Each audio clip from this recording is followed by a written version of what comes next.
ఈ రోజు రెసిపీ ఎక్కువ రోజులు నిల్వ ఉండే మునక్కాయ పచ్చడి అండి. అందుకోసం ముందుగా క్లీన్ చేసి పెట్టుకొని కట్ చేసి పెట్టుకున్న మునక్కాయల్ని 2 కప్పుల వరకు తీసుకోవాలి. తీసి పక్కన పెట్టుకోవాలన్నమాట. తర్వాత అదే కప్పుతో 1 కప్పు వరకు చింతపండుని నానబెట్టి పెట్టుకోవాలి. ఇప్పుడు స్టవ్ పైకి ప్యాన్ తీసుకొని అందులోకి 3 స్పూన్స్ వరకు ఆవాలు ఫ్రై చేసి పెట్టుకోవాలి. తర్వాత 1.5 స్పూన్ వరకు మెంతులు కూడా ఫ్రై చేసుకొని పక్కన పెట్టుకోవాలి.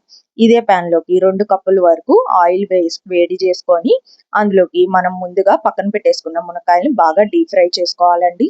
ఈ తర్వాత వీటిని పక్కన తీసి పెట్టుకొని ఇదే ఆయిల్ లోకి ఇంకా తాలింపు వేసుకోవాలన్నమాట. ఆవాలు, జీలకర్ర, ఎండుమిరపకాయలు, కరివేపాకు వేసుకొని బాగా ఫ్రై చేసుకొని పక్కన పెట్టుకొని చల్లారి పెట్టుకోవాలి. తర్వాత నానబెట్టిన చింతపండు గుజ్జుని ఉడికించి పెట్టుకోవాలన్నమాట. అది కూడా చల్లారవ్వాలి.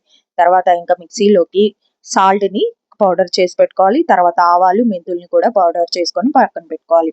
వీటన్నిటిని మునక్కాయలో వేసుకొని బాగా కలుపుకోవాలి. ఆ తర్వాత పోపును కూడా వేసుకొని బాగా మిక్స్ చేసుకుంటే సరిపోతుంది.